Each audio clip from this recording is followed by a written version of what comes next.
மன்னவனே என்னை எங்கு கொண்டு போகிறாய்? மன்னவன் சாகிறான், கைகள் கட்டி பார்க்கிறாய்.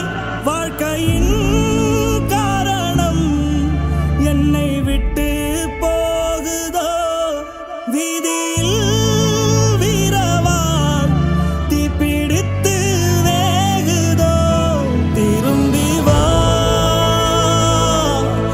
எழுந்து வா, திரும்பி வா, எழுந்து வா, எழுந்து வா. தளபதி விஜய் அவர்களுடைய முகம் செவுரில் இருந்து இரண்டா உடையும் போது விஜயுடைய ரசிகர்கள் தொண்டர்கள் எல்லாருமே நொறுங்கி போறாங்க. சமீபத்துல திருவள்ளூர் மாவட்டம் கக்கனூர் நெடுஞ்சாலைத்துறை சொந்தமா இருக்கக்கூடிய இடத்துல ஆக்கிரமிப்பு செய்யப்பட்டு கட்டப்பட்ட இடங்கள், கடைகள், வீடுகள் எல்லாத்தையும் அகற்றக்கூடிய பணியில ஜேசிபி எந்திரம் கொண்டு அங்க இருக்கக்கூடிய கடையெல்லாம் அப்புறப்படுத்திக்கிட்டு இருந்தாங்க. அப்படி ஆக்கிரமிப்பு இடத்துல கட்டப்பட்டதா கூறப்பட்ட தமிழக வெற்றி கழகத்துடைய இளைஞர் அணி அலுவலகத்துல ஜேசிபி எந்திரம் கொண்டு அந்த பில்டிங்கை இடிக்கக்கூடிய காட்சிகள் ரசிகர்களுக்கும் தொண்டர்களுக்கு மத்தியில பெரிய பரபரப்பையும் சோகத்தையும் உருவாக்குச்சு.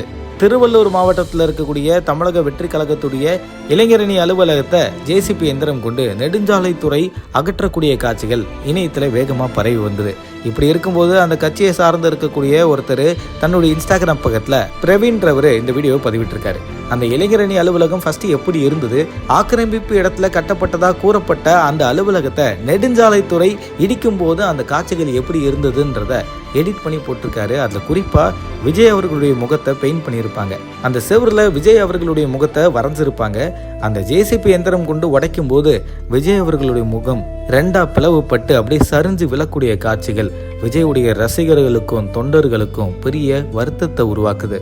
தமிழக வெற்றி கழகத்துடைய அணியை சார்ந்து இருக்கக்கூடிய நபர்கள் எங்களுக்கான முன்னறிவிப்பு எதுவுமே கொடுக்கல, நெடுஞ்சாலைத்துறை சடனா வந்து ஆக்கிரமிப்பு இடத்துல தான் உங்களுடைய அலுவலகத்தை கட்டியிருக்கீங்கன்னு இடிக்க ஆரம்பிச்சிட்டாங்கன்னு தமிழக வெற்றி கழகத்துடைய நிர்வாகிகள் அவங்களுடைய தரப்புல இருந்து குற்றச்சாட்டு முன் வச்சிருந்தாலும் நெடுஞ்சாலைத்துறை அங்கிருந்து 20க்கும் மேற்பட்ட கடைகள், வீடுகளை இப்படிதான் அகற்றி இருந்தாங்க. அந்த வரிசையில தமிழக வெற்றி கழகத்துடைய இளைஞரணி அலுவலகமும் இடிக்கப்பட்டது. தற்போது இந்த இன்ஸ்டாகிராம் வீடியோ இணையத்துல வேகமாகவும் பரவி வருது. இதை பத்தி உங்க கருத்துக்களை தினேஷ் ஆகியும் கூட கமெண்ட்ல தெரிவிங்க. மறக்காம பிக் நியூஸ் சேனலுக்கு சப்ஸ்கிரைப் பண்ணுங்க.